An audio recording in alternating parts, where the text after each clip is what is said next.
all the Pro Bowls, the All-Pros, and a man who wielded an axe out there on the football field, the great Jeremiah Trotter. Trot, how are you, pal? What's up, fellas? What's up, Joe? How you doing, man? Trot, I'm so happy for you, man. Congratulations to you, to your family, to your son. How does it feel, Trot? Man, it feels like that feeling when your kid's first born, that you're just extremely proud and excited and happy, man. Just happy for him, living out his dreams, playing for his home team, and going to the Super Bowl in his first year, which is crazy. Is it harder for you? I mean, how much harder is it for you getting ready for a Super Bowl when it's your son who's playing in the Super Bowl? Well, I'm good now, right? I won't start getting nervous till we get close to game time because I try to keep myself busy. I try not to think about it.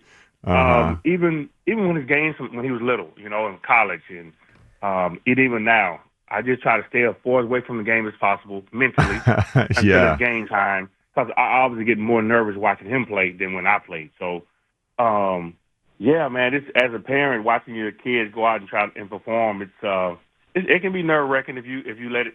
I can't imagine how much joy is in your heart watching your son go out there and run onto the field for a playoff game. I mean, the level of intensity is increased. The level of love must increase too, doesn't it? Well, not love, because I can't love him anymore. Yeah, probably love him more. Right. But just seeing him run out there on the field in an NFL game. What makes him more special is he's donning the Eagles green and that 5-4, right? With Trout on the back, man. This whole experience just been overwhelming to me, and I'm just every day I'm grateful. I'm grateful to God that the success to have really good kids, man. Not just forget about football, just a really good young man. Wow. Just respectful. Honest. I always taught him about, your word is your bond, your name, protect your name on the back of your jersey, honor it, put the work in. He's all those things, man. He's focused. He's a focused kid. He's not distracted. He doesn't go out. He just go to work, play video games, and he's just locked in, man. I'm just extremely proud of everything he's accomplished to this point. The number 2, how important is it that he's wearing 54? Man, it just, in the fact that he really wants to wear that number. Now, he's worn his whole career, right? But it doesn't mean he has to go to that number when he goes to the next level. Right. But he wants to carry on that legacy, carry on that name, that number. And it just makes me proud that he wants to do that, and he wants to honor me. Just like the first time he did the axe chop, Wow. That's so good. Great stuff. In high school, Little League, none of that. And the first time he did it in college, man, was just it was a special moment for me. Well, Trout, speaking of the Little League, I remember, you and I have obviously known each other for years, and I remember when you told me when your son was in 4th grade, when Jeremiah was in 4th grade, you said, there's 2 things I remember you saying to me. One, Joe, I want you to come out and see my son play, and I did, and I remember watching him. I think he was in on every tackle. And Trot, I think that was the year, and you were, a coach. I think that was the year you guys didn't give up a point, if I'm remembering that right. So we didn't give up. We gave up 1 first down. We gave up 1 first down the whole year, and we only gave that first down up because our guys jumped outside twice. 2 times in a row. That's some dominance. All right. Right So there. the other thing, Trotter, is so unbelievable. The other thing I remember you saying back then, I remember this vividly. You said to me, it is a guarantee, barring injury, it is a guarantee that my son will play on Saturdays. It's just a matter of whether he'll play on Sundays. You knew when he was young that he had it in him, which is awesome. All right, Trout, one more thing related to your son, and then I want to broaden it out to the game at large. So you played in this game 20 years ago. Right. What advice do you have for him about playing in this game on this stage? For instance, I remember hearing Patriot players say after that Super Bowl you guys played in 20 years ago that they thought you guys were too exuberant on the field, jumping around before the game, hyped, but then you still had like 35 minutes to wait before the kickoff, and they thought it was part of how you guys wore down in the 4th quarter. I don't know if it's true or not, but I've heard that theory. What advice do you have? That's easy to say. That's easy to say when you're out there stealing signals. Yeah. and, Well, deflating footballs. You know what I'm saying? No, listen. No, we was ourselves. We didn't go out there no more hype than we normally do. So I didn't have that feeling. I'm not sure where that theory came from, but the advice I told Jeremiah is, one, enjoy the moment, enjoy the travel down to New Orleans, enjoy the bus rides to practice, the media days. Go and grab something to eat with some of your teammates. I said take a lot of pictures because you're not guaranteed to be back there next year, right? Nothing guaranteed. It's really tough to get there. What people are seeing the Chiefs do, what they saw Tom Brady and the Patriots do, that's not coming. You know what I'm saying? Yep. So enjoy every moment, right? But I said when the camera stop flashing and interviews stop and all the glitz and glamour are behind you, it's still football, right? It's still blocking and tackling. The field is still 53 yards wide. So just approach it the same way you would any other week. You get an extra week to prepare, so you should be overly prepared. And a lot of times when coaches have an extra week to prepare, they have, more time for trick plays, things of that nature. So go back and watch maybe 2 or 3 years before that, and check a lot of the trick plays they'll bring back. And, just go out there and do what you normally do, man. Just relax and go play ball, have fun. Yeah. Absolutely. Trot, you're such a specialist in linebackers, period, one of the greatest to ever play. Zach Bond, how do you make sense of how he slipped through the cracks prior to this season? I think he was just out of position. When he was at Wisconsin, he played on the edge, right? For the most part, he dropped some, but he played majority on the edge. And a lot of people can't make that transition. It's tough to go from the edge guy to an off-the-ball linebacker. It's two totally different positions. When you look at a guy like T.J. Watt versus Zach, it's two totally different positions, right? But he was able to do it. He's a smart kid. He's athletic. He's fast.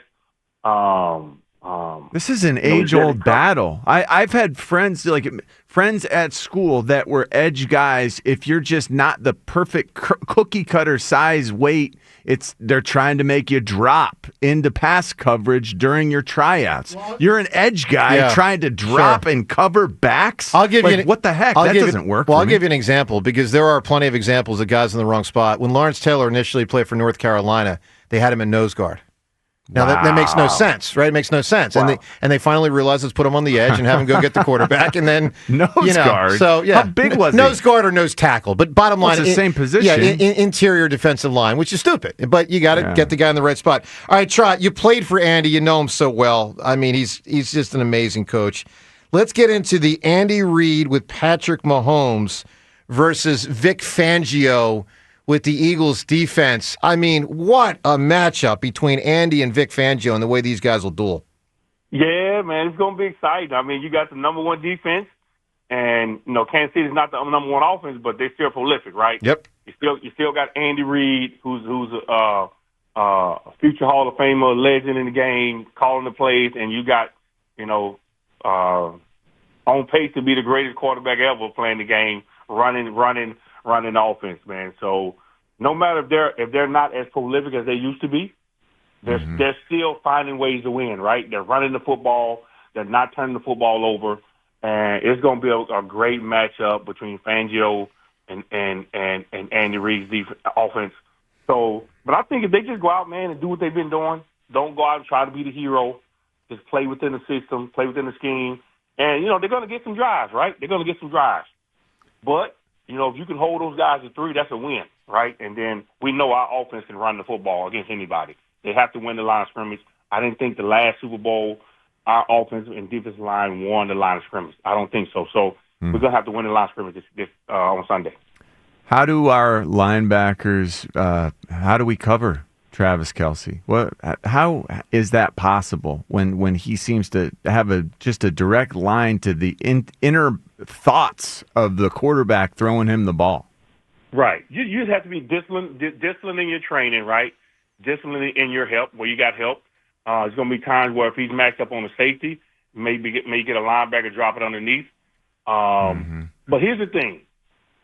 He's still a great player, but he's not the Travis Kelce of 3 or 4 years ago, right? I agree. You can see it in the movement. He doesn't move the same way. Now, he's still a great player. He still moves good enough where he can, manipulate you, get you to lean in one way, and then come out of the break the other way.